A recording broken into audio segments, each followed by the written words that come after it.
Good morning.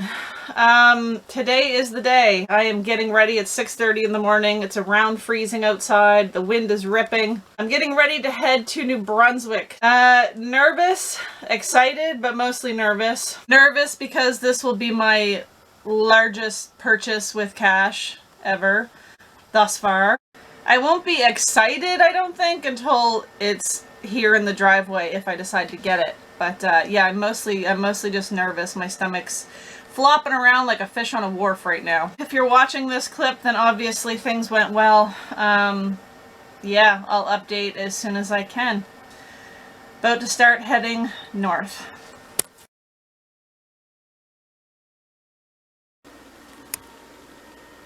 Well, how are ya?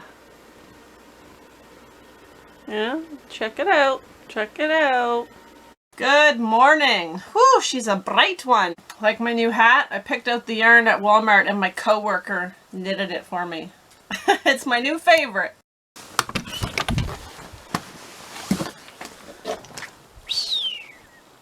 Yep, got some snow again. But at least the solar is cleared. Yeah. I've been keeping a little secret from you. Well, not really a secret. I've refrained from telling you something. I was gonna wait until the spring when the weather's better, but let's face it, it's February in Canada. It's cold, it's snowy. Weather's not getting better for a little while. I bought myself a little Christmas present. Well, not a little Christmas present. I bought myself a big Christmas present back in November. Yeah, and it's been here in the yard, but you haven't seen it. It's just, I don't know how, you just haven't seen it. I'm gonna show it to you today, so I'm just gonna set you over here and then I'll show you, okay? I hope you like surprises. Okay, just stay right there and just give me a sec. I'm just gonna put a blindfold on you, okay? I'm sorry, just bear with me.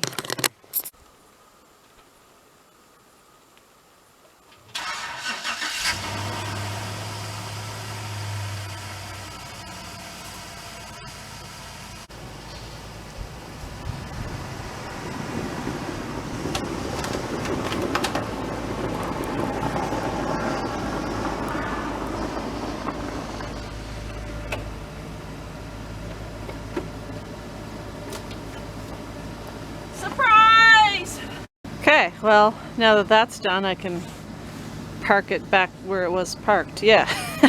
It's an ex-FedEx truck, a retired FedEx truck. I'm starting a moving company. I'm kidding. I'm kidding. Oh, self-employment does sound nice. Let me shut this off. She's a Chev. You gotta slam her. Yeah, I figured I could use another project this spring. I'm kidding. I have no shortage of projects usually. Yeah.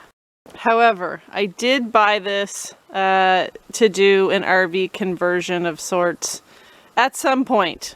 Obviously, the weather is not good. It's a 2016 GMC Savannah 3500, the V10. Let me just get inside where it's warm. This wind chill's a little cold. This is the interior. For a work truck, it's not bad. I think they cleaned it a little. It definitely has a funky smell, so I'm going to be upholstery cleaning the seats. As you can see, that's a little dirty, a little too dirty for my liking. No like major holes in the seats, just a little bit of staining.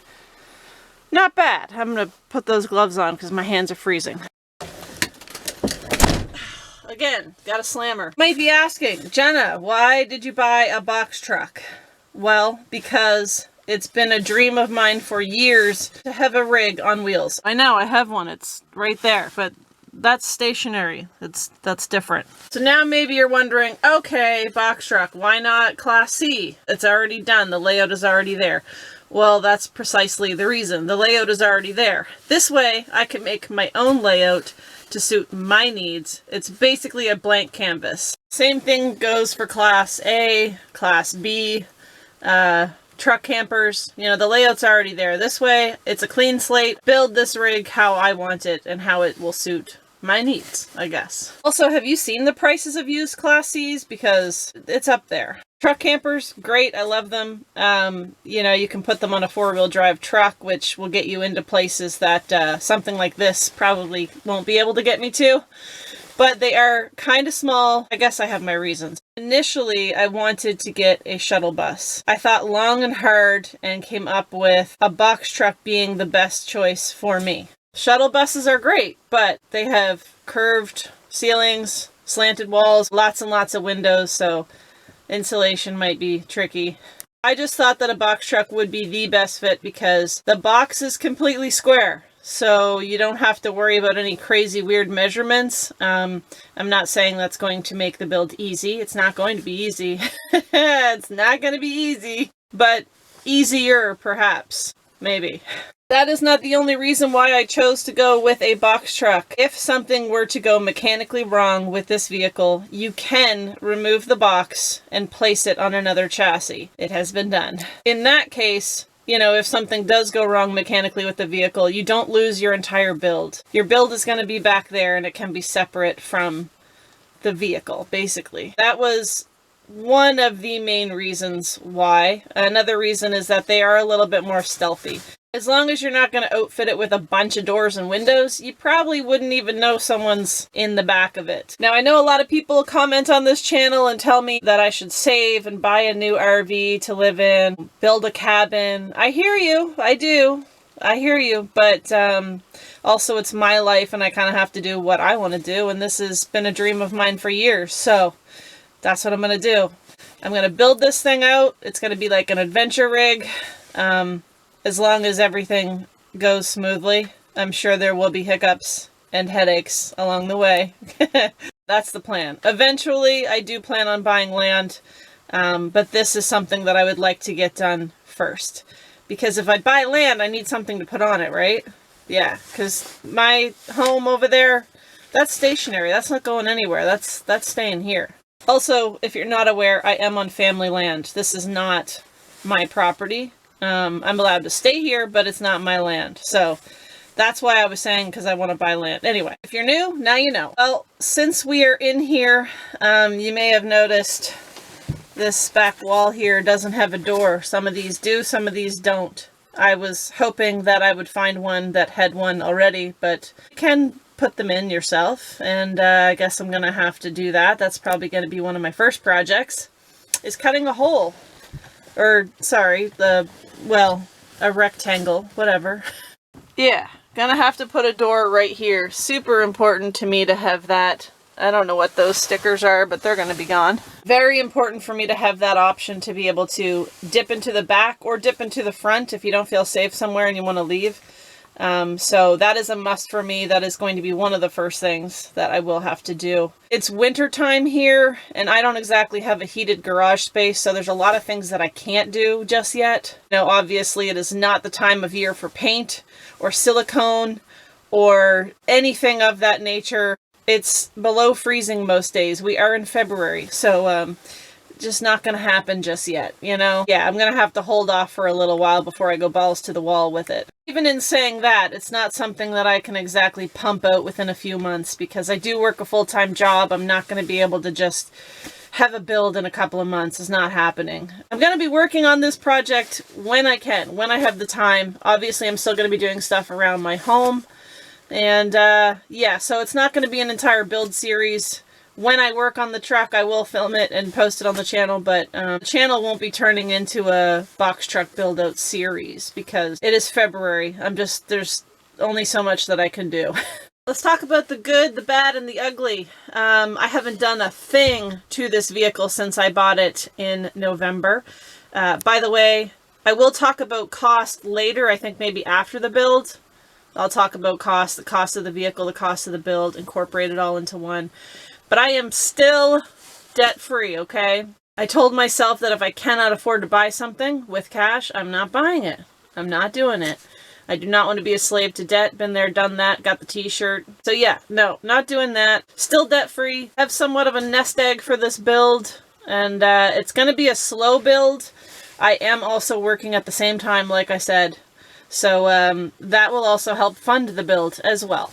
Okay, now it's time to show you some things. Yeah, let's start with this.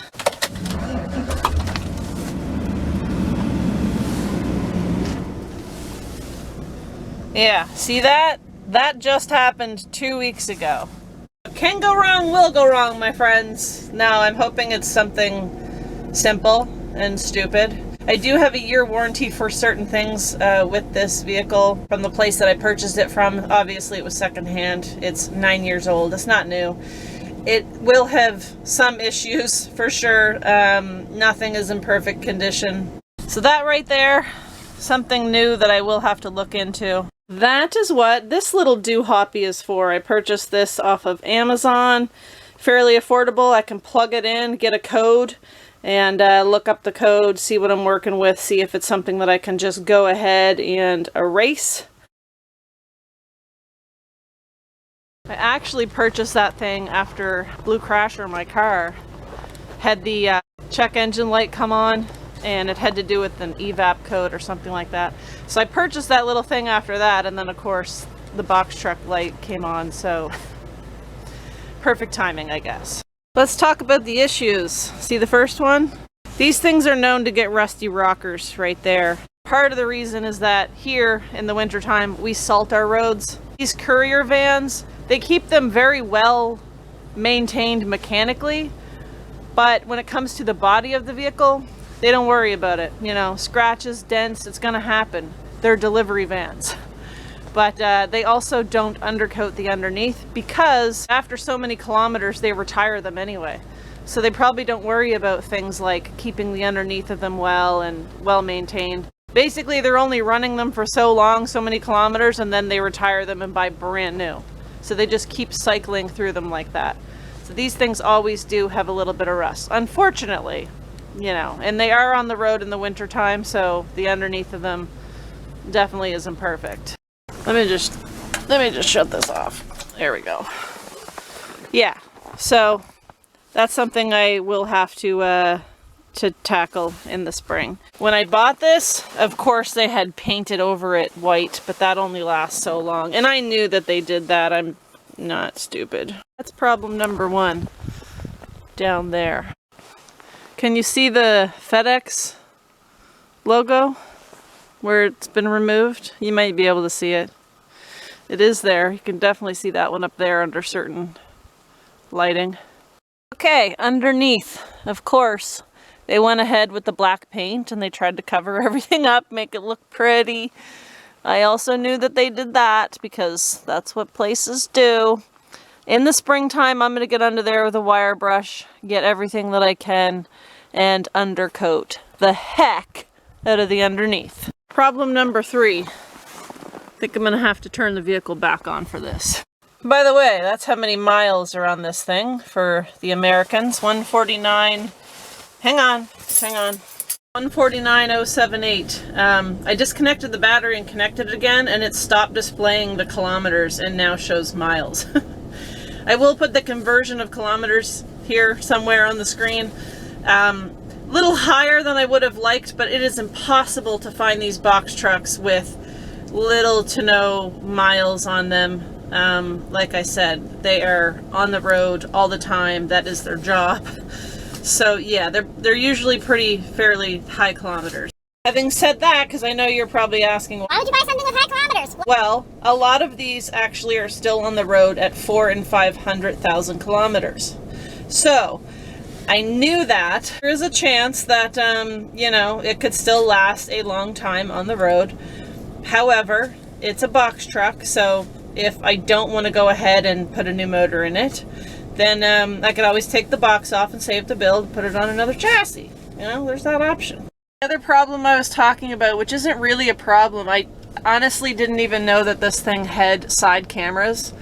Now, knowing that they do, they are very useful, I will say. When I drove this truck home from New Brunswick, that's where I bought it, the side camera, the one that's working, was actually very helpful when I was on the highway and I needed to get into another lane. The driver's side one is broken. Let me show you. I'm guessing a FedEx driver got too close to one of those yellow cement posts. Hit the camera, as you can see, and it is broken in front here. If I can find a replacement, or maybe some of you know where I can find one. I did see one, but it was the passenger side and I need the driver's side.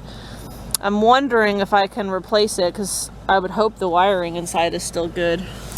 But basically, when you put your blinker on to turn left, it flips to full screen left side camera, passenger side. And when you are going right, it goes to a blue screen because the driver's side camera is not working. Also have a reverse camera. I know you can't see anything but snow. That's because that's what is directly behind me. So those are some of the problems that I know about. Obviously, I have to look into the check engine light thing. This thing is already inspected by, it has a New Brunswick inspection on it. However, it was done in-house at the place I bought it from. So if I were smart, I'd get a Nova Scotia inspection, and that way they can check over everything and see if it needs anything. There's a lot of people in the world I don't trust. The two people that I really don't trust are car salesmen and realtors. No offense if anybody does that for a living. If you're honest, I always appreciate that, but just there's a lot of dishonest car salesmen and realtors. I get it. You're running on commission. Anyway, those are the things that I know of so far that are problems that I will look into. Okay, let's move it to the back. Dang, like 2 feet of snow up there. Does have a loading ramp. I have no idea how to get this thing out of here. In theory, that thing is supposed to roll out, and then you've got a nice big slanted ramp coming down to walk up into. But I will have to look into that because I have not pulled it out yet. And then our passenger side, obviously somebody put some extra caulking here. They probably bumped something. Got a passenger side camera that does work. Hopefully it stays that way. And passenger side rocker, not too bad. If I clean up the other side, I'll probably do the same over here just because I can already see where they did take a little bit of fresh white paint, covered up the little bit of rust that was there. So I will have to clean that up. And yeah, see what I'm saying? They gave it a good splash of black paint under here to make it look pretty. Tires not too bad. Yeah, they're not too bad at all. 4 tires back here and then 2 up in the front. Exact same thing with back here as everywhere else in the truck. I haven't done a thing to it. Obviously those barrels are mine. I'm storing them in there. I got new clear barrels to replace the ones that I broke last summer. This is the blank canvas. This is a pretty nice shelving unit actually. It just came with the truck. Assuming FedEx used it to set packages and such on, but I'll be removing this whole thing. Same goes for this side. There's one over here, there's one over here. I believe my dad might be taking it for his shed or workshop. Yeah, it'll come in handy for him. Ratchet straps, those are mine. Like I said, I haven't done a thing to this. Haven't even swept it out, as you can see.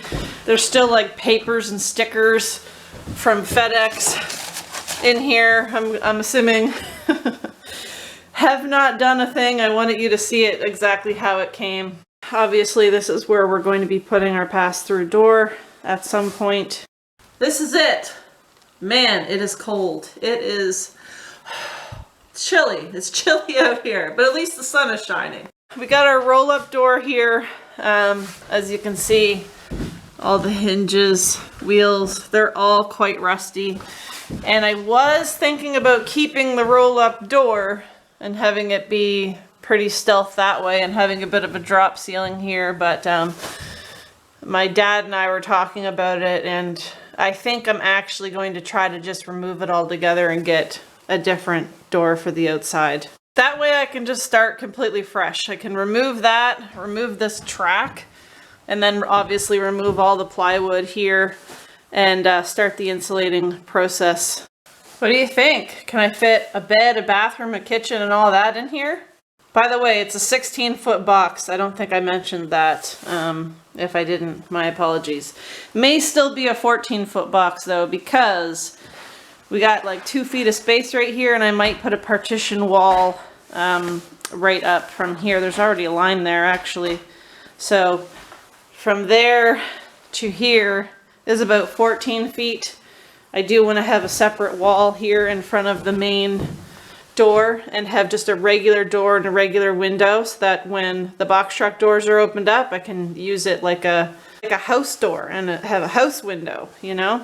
Also, outside of that wall, I'd want to be able to store things like propane tanks, maybe a diesel heater that's going to be shooting inside. Definitely have my work cut out for me. Yeah. So what do you think? Are you surprised? Are you shocked? Are you excited? I'm excited. I'm excited to get started, but also I know there's going to be a lot of headaches along the way. And I know it's going to be a bit of a slower process for me than it might be for others because I am going to be working on this on my days off. So it's not something that I'm just going to be able to crank out every single day. Let me know your thoughts in the comments below. I need a name for this rig because I like to name. I've named my car, I've named my home. Need a name for this. If you have any name suggestions, drop them down below. I'll take a look and see if any resonate with me. Yeah, I think that's going to be it from me here. I hope you're all doing well. I hope you enjoyed this video, and I hope to see you in the next one. Bye.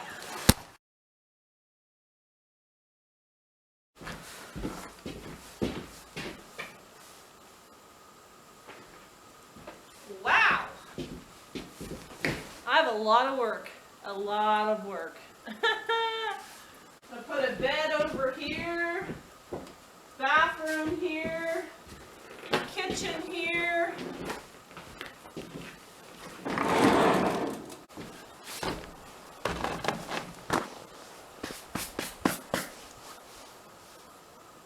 Yeah, where the heck do I get started with this?